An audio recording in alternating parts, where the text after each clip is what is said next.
আজ ১৪ মে ২০১৯ সালে এই দিনে আমাদের সদরীয় বড় ভাই আমাদের কাছ থেকে বিদায় নিয়ে এসেন। যাওয়ার সময় উনি তার স্ত্রী এবং একটি কন্যা সন্তান আমাদেরকে দিয়ে গেছেন। দাদা ভাই, তোমার স্মৃতি এখনো আমার ঘরের সামনে দাঁড়িয়ে আছে। আমার ঘরের দরজা খুললে মাত্র তোমার এই সমাধিস্থানের দিকে আমার চোখ পড়ে। তুমি বাংলা ১৪২৬ সনে ৩০শে বৈশাখ রাত্রিবেলায়, ইংরেজি ২০১৯ সালের ১৪ মে তারিখে আমাদের কাছ থেকে চলে গিয়েছ।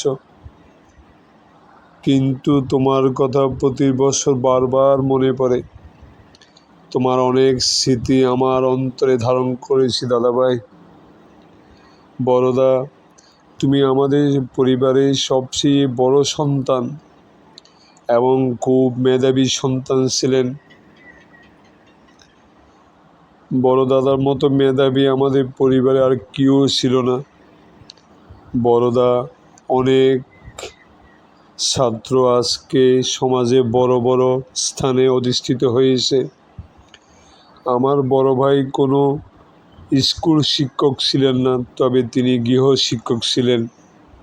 উনি মসজিদা উচ্চ বিদ্যালয়ে ওনার আমলে উনি প্রথম বিভাগে উত্তীর্ণ হয়েছিলেন, মানবিক বিভাগ থেকে।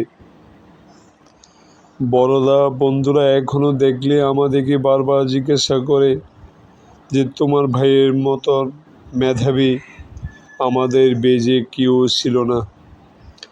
বড়দা যেমনি ছিলেন মেধাবী, তেমনি ধর্ম বিষয়ে যথেষ্ট দক্ষ ছিলেন আমার বড়দা অনেক ছাত্রকে উনি গীতা পাঠে দক্ষ করেছেন।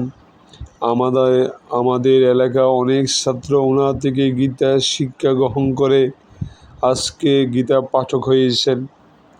বিভিন্ন এলাকার ছাত্ররা ওনার থেকে গীতা পাঠ শিখে ব্রহ্মচারী হয়েছেন।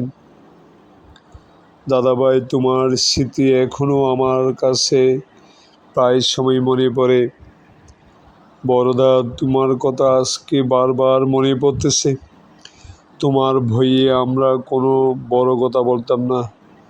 তুমি আমাদের একদিকে বড় দাদা, আরেকদিকে তুমি আমাদের হাউস টিচার ছিলে। দাদা, তুমি কেন এত অল্প সময়ের মধ্যে আমাদেরকে ছেড়ে চলে গিয়েছো দাদা? প্রায় সময় তোমার কথা মনে পড়ে। আমার ঘরে দরজা খুললে মাত্র তোমাকে দেখা যায় দাদা।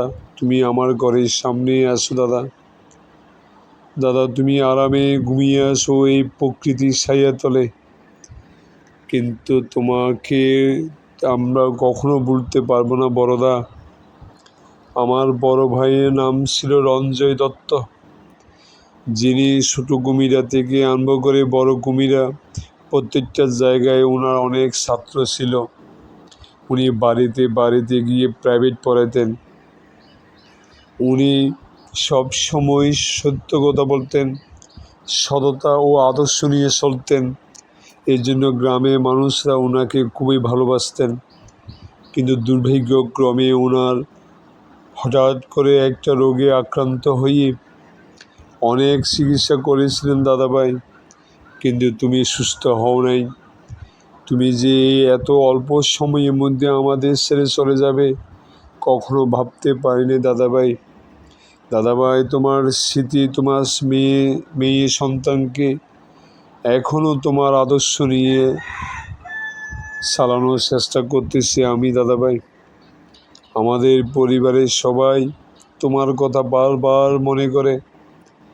তুমি যদি আজকে আমাদের পাশে থাকতে তাহলে আমাদের অনেক উৎসাহ উদ্দীপনা বাড়ত।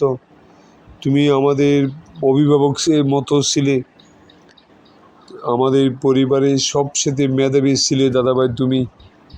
দাদাভাই, তোমার এই সমাধিস্থান আমাকে বারবার আঁকড়ে ধরে দাদাভাই।